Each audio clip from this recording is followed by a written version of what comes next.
मैं डॉक्टर भामा अग्रवाल राजीव गांधी राजकीय महिला महाविद्यालय भिवानी की ओर से हिंदी की इस कक्षा में आप सबका स्वागत करती हूँ, अभिनंदन करती हूँ। आइए बच्चों, आज हम श्री अज्ञे जी द्वारा रचित कविता सूनी सी सांझ एक का अध्ययन आरंभ करते हैं। इस कविता को अध्ययन करने से पहले हमें कुछ स्मरणीय बिंदुओं पर विशेष रूप से ध्यान देना होगा ताकि कविता की विषय वस्तु आसान हो जाए, बोधगम्य हो जाए। तो बच्चों सुनिए ध्यान देकर। सबसे पहला जो बिंदु है, यह एक प्रयोगवादी प्रतीकात्मक रचना है। आप प्रयोगवादी का मतलब कि प्रयोगवाद के अधीन आती है। प्रतीकात्मक, कवि ने भाव को स्पष्ट करने के लिए प्रतीकों को उठाया है। बिंदु 2, इस रचना में आधुनिक शोरगुल भरी भागम भाग जीवन शैली का वर्णन है जो आप रोजमर्रा की जिंदगी में देख रहे हैं। बिंदु 3, वर्तमान जीवन शैली ने प्राकृतिक शांति को भंग कर दिया है। आप जानते हैं कि विज्ञान के इस युग के कारण जो पेड़ पौधे, जीव जंतु आदि का जीवन चक्र था वो सब बदल गया है, मौसम परिवर्तन हो गए हैं। बिंदु 4, कवि का भावुक मन प्रकृति के मनोरम रूप का आनंद लेना चाहता है मगर असफल रहता है। बिंदु 5, इस असफलता का कारण आधुनिक युग की जीवन शैली है, क्योंकि दिन रात भागती हुई गाड़ियों के हॉर्न की आवाज़, वैज्ञानिक उपकरणों से उत्पन्न घुटन और गर्मी। बिंदु 6, कृत्रिम यानी बनावटी और भौतिकवादी युग ने, भौतिकवादी होता है वैज्ञानिक उपकरणों वाला और ऐसी नाशवान वस्तुओं का संग्रह करने वाला युग ने प्राकृतिक असंतुलन पैदा कर दिया है। अभी हम कुछ देर पहले बात कर चुके हैं बच्चों कि मौसम का चक्र बिगड़ गया है, जीवन का चक्र बिगड़ गया है, पेड़ पौधे वनस्पति भी उससे प्रभावित हैं। बिंदु 7, प्राकृतिक असंतुलन के कारण अनेक रोगों का जन्म हो रहा है। सबसे पहला तो प्रत्येक व्यक्ति तनावमयी है। दूसरा, अनेक शारीरिक और मानसिक रोग बढ़ रहे हैं। बिंदु 8, आधुनिक मानव प्राय स्वकेंद्रित, जिसे हम सेल्फ सेंटर्ड बोलते हैं, होने के कारण दूसरों की भावनाओं की कद्र नहीं करता है। बिंदु 9, कवि मानव की इस संवेदनशीलता के प्रति दया का भाव रखते हैं। वो शिकायत नहीं कर रहे हैं, वो कहते हैं मनुष्य के इर्द गिर्द ऐसी स्थिति पैदा हो गई है कि वो चाह कर भी अपनी और दूसरों की शांति बनाए नहीं रख पाता है। बिंदु 10, कवि की उदारता स्वकेंद्रित मानव का हृदय परिवर्तन करने में असमर्थ है। यानी आज का मनुष्य भावना शून्य होता जा रहा है। दूसरा यदि उपकार भी करता है तो वह उसे उसकी विवशता, लाचारी, मजबूरी समझता है। बिंदु संख्या 11, आज मानव मन की शांति खोकर ऐश्वर्य और सुख बटोर रहा है जो उसके तनाव का कारण है। धन दौलत तो जुटा रहा है, सुख के साधन भी जुटा रहा है, मगर उनसे उसको सच्ची शांति नहीं मिलती है। पद या बिंदु संख्या 12, कवि ने उपरोक्त भाव स्पष्ट करने के लिए सांझ पर सुंदरी का आरोपण किया है, यानी सांझ को सुंदर स्त्री के रूप में दिखाया है और इसी सांझ का मानवीकरण करके अपनी विचारधारा, अपनी भाव श्रृंखला को काव्य के रूप में प्रस्तुत किया है। पद संख्या 1। सोनी सी सांझ एक, दबे पांव मेरे कमरे में आई थी, मुझको भी वहाँ देख थोड़ा सकुचाई थी। तभी मेरे मन में यह बात आई थी कि ठीक है, यह अच्छी है, उदास है, पर सच्ची है। इसकी सांवली छाँव में कुछ देर रहूँगा, इसी की सांस की लहर पर बहूँगा, चुपचाप इसी के नीरव तलवों की लाल छाप देखना, कुछ नहीं कहूँगा। प्रसंग। प्रस्तुत पद हमारी हिंदी की पाठ्य पुस्तक समकालीन हिंदी कविता में संकलित अज्ञे जी द्वारा रचित कविता सोनी सी सांझ एक से उद्धृत है, लिया गया है।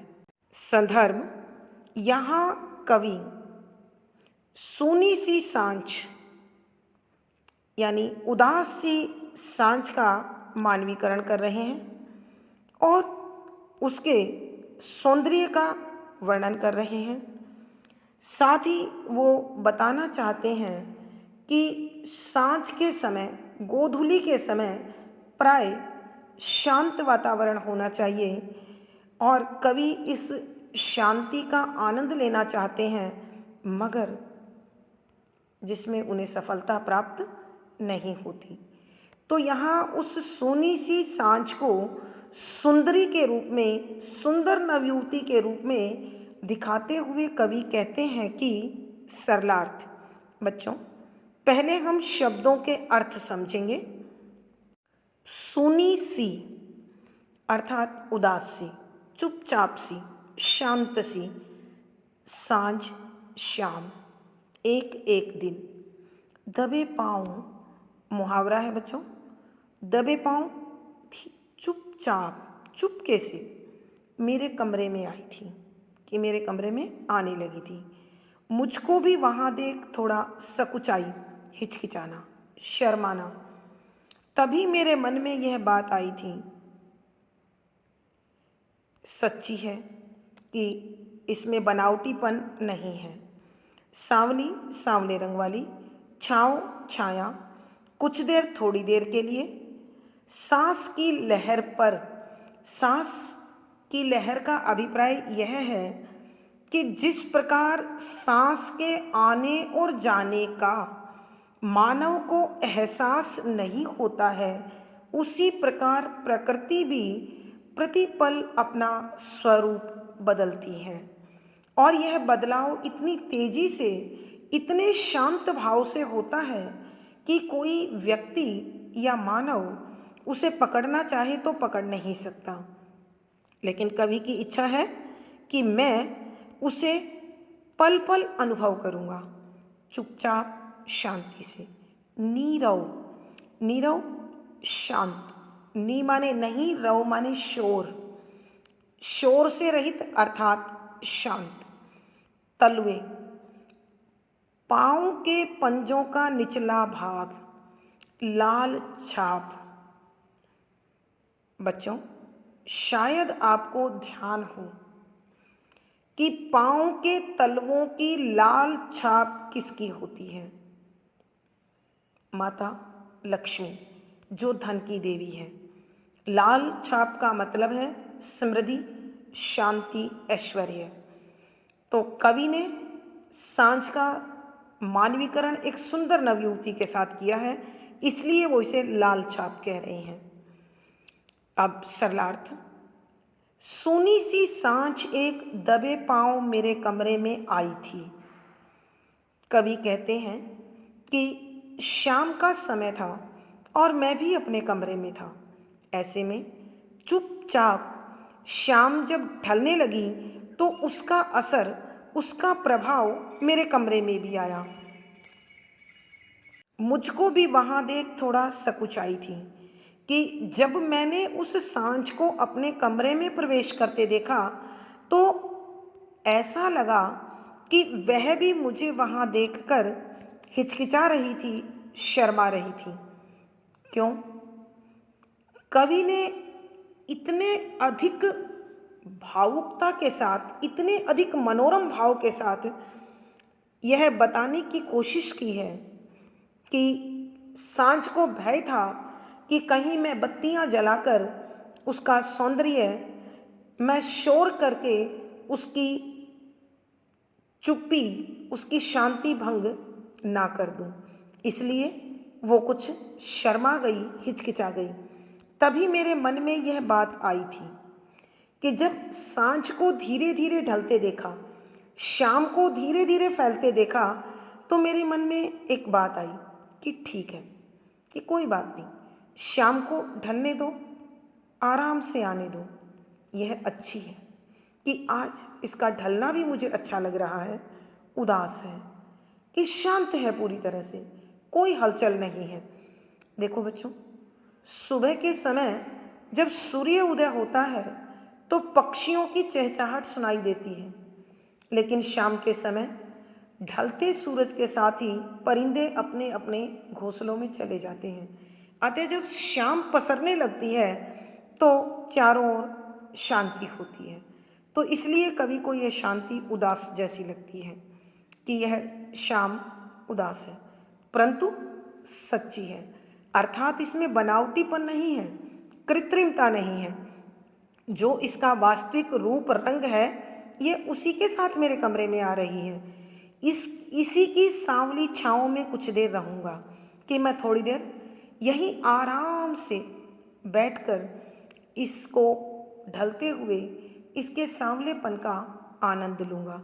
इसी की सांस की लहर पर बहूँगा कि मैं पल पल जो यह रंग बदल रही है, पल पल यह जो अपने स्वरूप को बदल रही है, मैं इसके एक एक बदलाव को गहराई से समझूंगा, अनुभव करूंगा।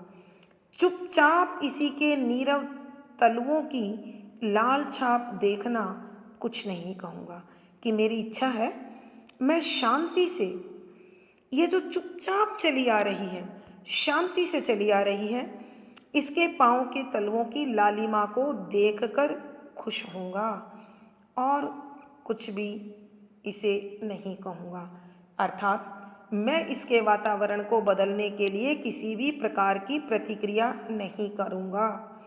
देखो साथियों, लाल छाप देखना, उगता हुआ सूरज सुनहरेपन वाली लाली ली हुई होता है, सुनहरी लाली होती है उसकी, लेकिन जब शाम को ढलने लगता है तो वो लाली थोड़ी कालिमा के साथ होती है। तो इसलिए कवि को ढलते हुए सूरज की लालिमा शाम के साथ साथ उसके कमरे में प्रवेश कर रही है। इसलिए वो कहता है कि मैं इसके इस स्वाभाविक प्यार को, आनंद को भंग नहीं करूँगा और इसे धीरे धीरे भोग कर, महसूस कर कर सजीवता के साथ इसका आनंद लूँगा। कवि के कहने का भाव यह है कि प्रकृति की प्रत्येक घटनाक्रम, प्रकृति की प्रत्येक छोटी से छोटी भावना या उसका अवयव अपने आप में एक विशेष सौंदर्य समेटे हुए है। तो यदि व्यक्ति उसे अनुभव करने की चेष्टा करता है तो सचमुच में प्रकृति के हर आचरण में, हर गतिविधि में उसे एक विशेष अनुभूति, एक विशेष आनंद मिलने वाला होता है। लेकिन दुर्भाग्य, मनुष्य अपनी भागम भाग और आपाधापी भरी जिंदगी में इन सब परिवर्तनों का, गतिविधियों का आनंद नहीं ले पाता है। विशेष यहाँ कवि ने प्रकृति की गतिविधियों के साथ खुद को जोड़ने का, उनका सहयोगी बनने का भाव प्रकट किया है। सरल सहज खड़ी बोली का प्रयोग है। शांत रस है, प्रसाद गुण है, मुक्तक छंद गे शैली है। अब अलंकार देखिए, सूनी सी उपमा, सूनी सी सांझ अनुप्रास, दबे पांव पदमैत्री, कमरे में आई मानवीकरण। तो इसी के साथ हमें सभी अलंकारों का पता चल गया है। अनुप्रास, मानवीकरण, पदमैत्री, उपमा, उल्लेख, रूपक आदि अलंकारों का सुंदर सटीक प्रयोग हुआ है। पद संख्या 2, पर उस सलोनी के पीछे पीछे घुस आई बिजली की बत्तियां, बेहया धड़-धड़ गाड़ियों की, मानुषों की खड़ी खड़ी बोलियां, वह रुकी तो नहीं, आई तो आ गई, पर साथ साथ मुरझा गई। प्रसंग वही पूर्ववत है। संदर्भ, यहाँ कवि ने सांझ की जो शांति थी, जो उसका विशेष रूप से आकर्षण करने वाला स्वरूप था, आकर्षित रूप था, वो मनुष्य ने अपनी गतिविधियों से समाप्त कर दिया। तो किस प्रकार उसका वास्तविक रंग रूप विकृत हुआ, नष्ट हो गया, उसका वर्णन करते हुए कवि कहते हैं कि पर उस सलोनी के पीछे पीछे, कि जब यह सांवली सलोनी सुंदर स्त्री मेरे कमरे में प्रवेश कर रही थी, अर्थात जैसे जैसे शाम ढल रही थी, पीछे पीछे यानी तुरंत उसके साथ ही घुस आई बिजली की बत्तियां, कि लोगों ने अपने अपने घरों में बिजली की बत्तियां जला दी, जिससे शाम का वो सांवलापन, वो शांति, वो आनंद नष्ट हो गया। बेहया धड़ धड़ गाड़ियों की, कि उसकी शांति को भंग किया। बेहया अर्थात निर्लज्ज, बेशर्म, धड़ धड़ गाड़ियों के चलने की आवाज़, कि शाम ढलते ही लोग बड़ी तेज़ी से हॉर्न बजाते हुए अपनी अपनी गाड़ियों के माध्यम से घर लौटने लगते हैं। तो उन गाड़ियों के हॉर्न की आवाज़ तथा उन गाड़ियों के चलने की आवाज़ ने शाम की उस शांति को पूर्णतया भंग कर दिया, और साथ ही भंग कर दिया मेरे मन के उस विशेष भाव को जो मैं उस शाम के साथ जीना चाहता था। और मेरा ध्यान, मेरा आनंद भंग हुआ मानुषों की खड़ी खड़ी बोलियां, कि जब थके मांदे मनुष्य अपने अपने घर आए तो बड़े उखड़े उखड़े, रूखे रूखे अपने परिवार के लोगों से बोल रहे थे ऊंचे स्वर में। तो उन्होंने भी मेरा ध्यान शाम की बजाय अपनी आवाज़ की ओर खींच लिया, और मेरा वास्तविक प्राकृतिक आनंद जो लेने का भाव था वो नष्ट कर दिया। वह रुकी तो नहीं, कि जो शाम धीरे धीरे मेरे कमरे में आ रही थी, वो पसरती गई, आती गई, आगे बढ़ती गई, अर्थात शाम मेरे मन के भाव बदलने के साथ रुकी नहीं, वो निरंतर गतिशील रही, आई तो आ गई, और देखते ही देखते मेरे कमरे में समा गई, पर साथ साथ मुरझा गई। परंतु जो उसका वास्तविक सौंदर्य था, उसका जो प्राकृतिक स्वरूप था, उसकी जो सच्ची शांति थी, उसकी जो भोली भाली भली सी सांवली सी सूरत थी, वो इन बत्तियों के प्रकाश ने, गाड़ियों के हॉर्न ने, मनुष्यों की उखड़ी और बेरुखी आवाज़ ने पूर्ण रूप से नष्ट कर दी। और इसी कारण से सांझ का सौंदर्य नष्ट हो गया। कवि के कहने का भाव यह है कि जैसे जैसे मनुष्य के जीवन में भौतिक सुख साधनों का प्रसार हुआ है, वैसे वैसे उनका प्रकृति से संबंध टूटता जा रहा है, और प्राकृतिक गतिविधियों को न सिर्फ वो दूषित कर रहा है, बल्कि उसके सौंदर्य को भी नष्ट कर रहा है। कवि के कहने का भाव आपको समझ आ गया है। अब विशेष देखिए बच्चों, यहाँ प्राकृतिक सौंदर्य पर निरंतर भारी पड़ता भौतिकवाद के प्रति कवि ने चिंता प्रकट की है। सरल सहज परवाहमयी खड़ी बोली है, शांत रस है, प्रसाद गुण है, लक्षणा शब्द शक्ति है, मुक्तक छंद है, ये शैली है। तो यहाँ बच्चों मानवीकरण है, रूपक है, पीछे पीछे में पुनरुक्ति प्रकाश है, अनुप्रास अलंकार है, पदमैत्री अलंकार है, आदि अलंकारों का सुंदर सटीक प्रयोग है। यानी इस पद में अनुप्रास, मानवीकरण, रूपक, पदमैत्री, पुनरुक्ति प्रकाश आदि अलंकारों का सुंदर सटीक प्रयोग हुआ है। आज की कक्षा में बस इतना ही। फिर मुलाकात होगी अगली कक्षा में। आशा है आपको सब विषय समझ में आ गया होगा। कमेंट बॉक्स में लिखकर बताएं। वीडियो को लाइक करें, शेयर करें और चैनल को सब्सक्राइब करें। धन्यवाद। आपका जीवन और दिन दोनों सुखमय हो, इसी शुभकामना के साथ आभार।